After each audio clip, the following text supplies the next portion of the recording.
Hello, good morning. How are we all doing? Good. My name's Diane McCabe. I'm an organisational change coach and facilitator. Some of you may have detected my lilting tones. Yes, I am Irish, but I'm not going to be doing a Michael Flatley rendition of Riverdance for you today. What I am going to do is something a little bit more somber. I'm going to ask you as leaders to shake off your title. I want to ask each of you to get rid of CEO, CMO, VP of Sales, shake it off. I want you to step into your core role as a leader. And I want you to be courageous because I'm going to ask you to peep under the covers of your organization and have you look at your people.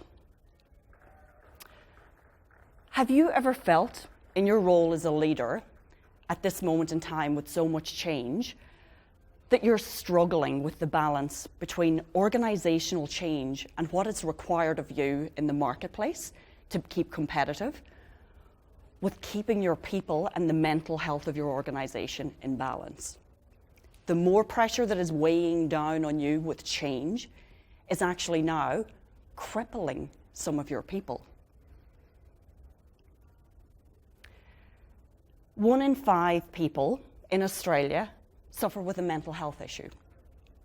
That means in this audience today, there are 20% of us who actually are suffering with mental health issues. And that's something you deal with both in your personal life and in your workplace. I am one of those people who has worked with organizational change throughout my professional career for 10 years. But I have also been that person who is the statistic of the 1 in 5. I have suffered a very public mental breakdown in the workplace. Now, I'm not suggesting that everything to do with the workplace is contributing to your overall mental health, but you're a full person. You bring that into the workplace. I want to introduce you to a concept, and this is where I want you to dig deep. It's called apathetic leadership. What I'm finding through my own experiences, both professionally as the organizational change manager and this person with lived experience, is that there is a link. The more we as leaders are turning a blind eye to what is happening in our organizations with the mental health of our people, because we continue to keep pushing this change down on top of them, we're turning a blind eye to the pressures that we're applying to the people in our workforce. This has to change.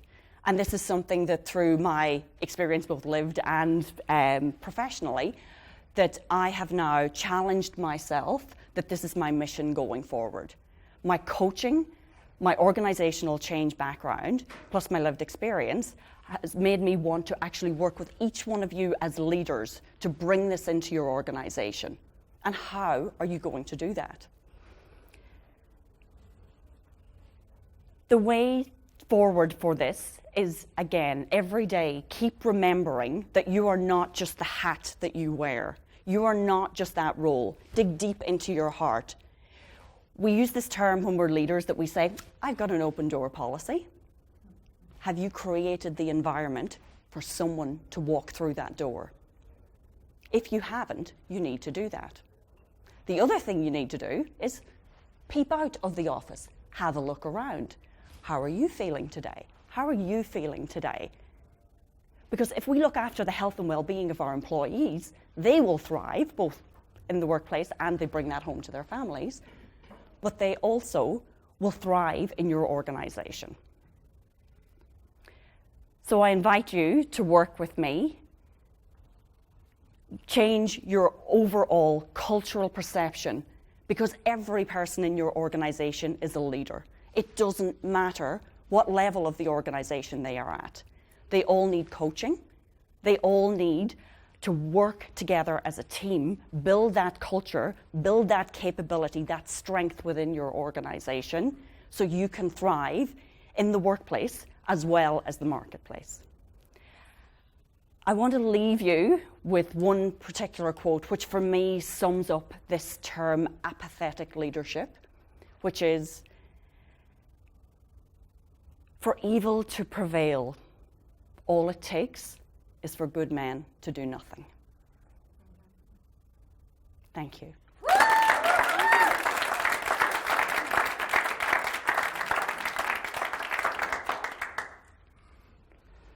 Diane, I can speak from experience, like many of us here, that corporate life can be dreary. But I have to tell you, you are absolutely a breath of fresh air. But your business cannot be just you. Your consulting, your thought leadership practice has to extend beyond just you. You must get yourself out into the speaking arena. Bureaus will love you. Okay? That will propel your business. You can teach other people what you know so that you can make the difference that you know you need to in a corporate life that is desperately screaming for you. Ladies and gentlemen, Diane. Thank you. Thank you. You get a hug. Okay.